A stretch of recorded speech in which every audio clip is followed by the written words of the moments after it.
Mark it down in your calendars, folks.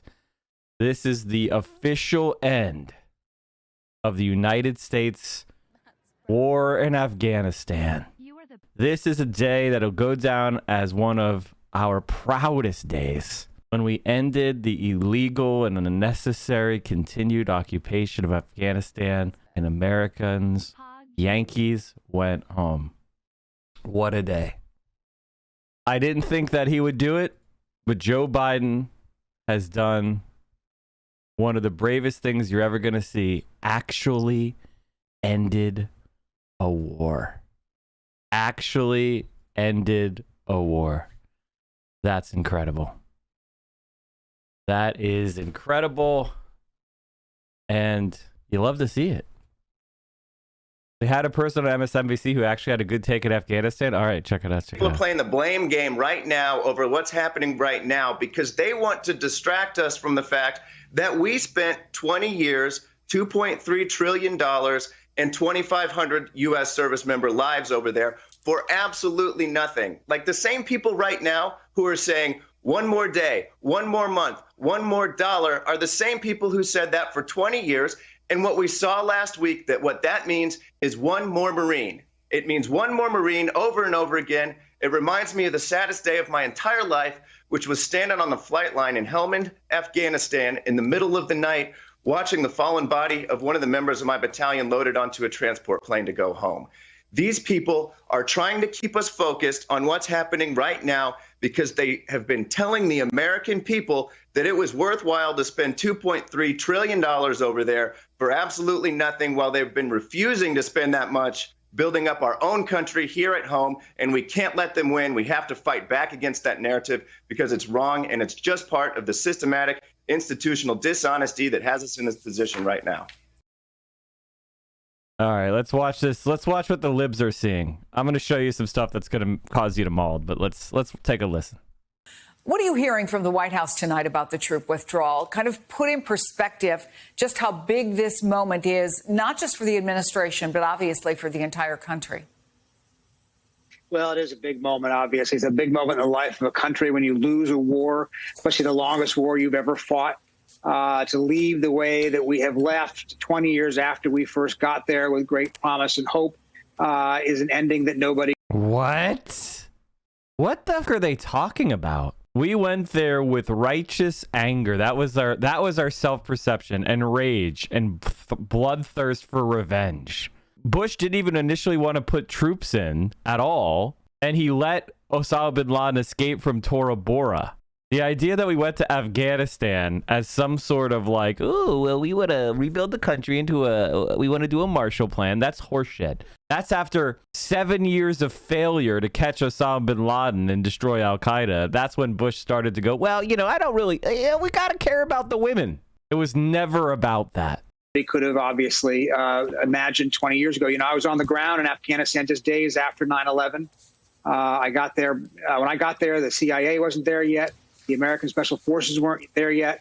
The Taliban was there. And what we learned as reporters in Afghanistan in that fall of 2001 was just what a wretched, miserable country it had been under the Taliban rule for so long. And I don't think anybody imagined that time, that 20 years later, we would be handing it back over to them. So I think it's a tough... What the fuck is he talking about?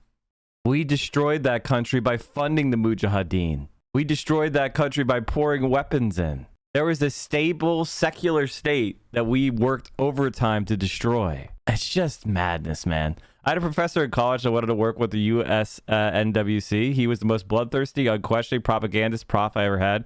He looked like Gorka. Not invading countries was unfathomable to him. Yeah. United States Naval War College, is that what he meant? The CIA had to send anthrax to our senators and kill some press, even to convince us to go to war. Yeah, but did you see we left American dogs there? Not military, but private mercenaries left their dogs there. We need to go back. Oh. Tough moment for everybody all around. It's tough for the White House. Man.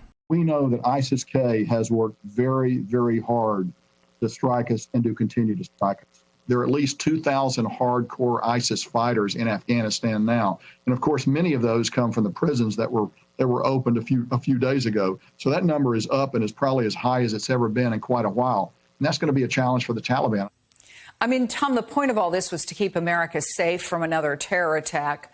What is the challenge now for U.S. intelligence with regard to tracking ISIS in Afghanistan? And are we at risk? Are we at more risk?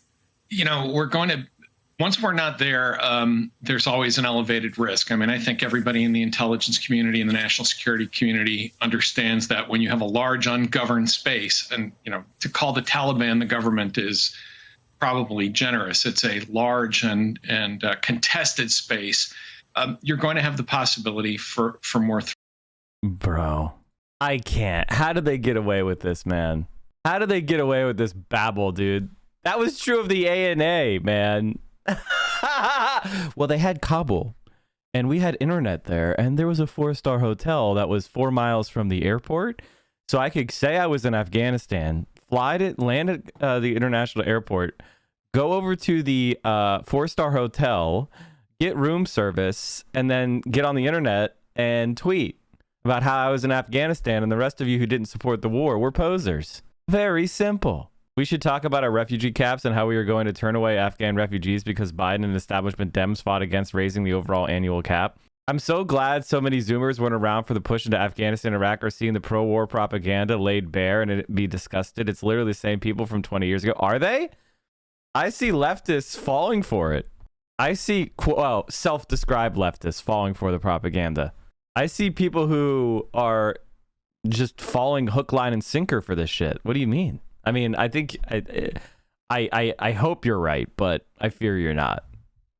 Threats, but you know, 20 years of staying there has changed the landscape, and I think the idea that somehow we can simply contain all threats in the world by just being present where they are.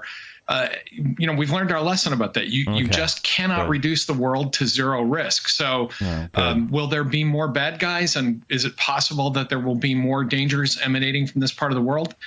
Yes, but I think the American people, I hope the American people have decided that they understand that you can't live in a world with zero risk, and that if they'd rather have American forces home, which I think they have said overwhelmingly and clearly to the commander in chief, then, you know, that's a risk that the American public is willing to take. I think we're not blind. We're not suddenly, you know, without resources, and we're not helpless in that part of the world. It makes things more difficult, but it doesn't send us all the way back to square one. 21 years ago. Well, Carol, as one of your colleagues points out, further to that point is that the forever war isn't over. It's entering a new phase. And of course, President Biden followed a deal that was put in place by his predecessor, someone you covered deeply and knew well, Donald Trump. What was it about that administration and their dealings with the Taliban that has gotten us to this point? It's such a good question, Chris, because Donald Trump's idea of how this would happen would be like, you know, the snap of a finger. In fact, some of his aides in the final weeks and days of his administration were proposing almost like a victory announcement about how the war had been ended overnight. And that caused incredible consternation in the Pentagon. The chairman of the Joint Chiefs of Staff, General Milley, and other members of the Pentagon top brass. Who cares? What? Who cares? If Americans want to do we won the war mental cope, who gives a shit? What? MSNBC is just the dumbest, man. We're on guard Pentagon for an order didn't want the to war come to down end, from the White House for this sort of overnight departure. They all envisioned sort of those scenes from Saigon or something similar. Which is the what last happened. Helicopter on the top of a building and people cloying for it. I would also say that, you know, President Biden has made his choice here. He is not tied and bound to something that Donald Trump articulated, the peace agreement with the Taliban. Biden could have chosen what he wanted to do there. Biden could have chosen to cause thousands more people to die. Google Trends, Afghanistan war. Okay, Guadalupe, let me take a look at this. Wow. Yeah. Literally no one cared. This is the power of media, chat. This is the power of media. We didn't root out the corruption. We implemented it. Of course. Exactly. The lack of asinine question, how do we pay for it, that they ask every remotely left-leaning policy is just so sick. That's the other thing that's really funny to me. Is it's as if operating in Afghanistan, it's totally free to just spend trillions. But you want to spend a couple billion on feeding hungry school kids, and suddenly they don't support that program because those school kids might get lazy. How about this? What about the Afghan military getting lazy? Well, they already were, as we learned. This is one of those moments in our history where you're going to get a lot of these kind of tweets. And now is a time to look at the people who get it right on Afghanistan and who gets it wrong. All right? One more whiny tweet for the Brits, and Biden should come out for Irish unification.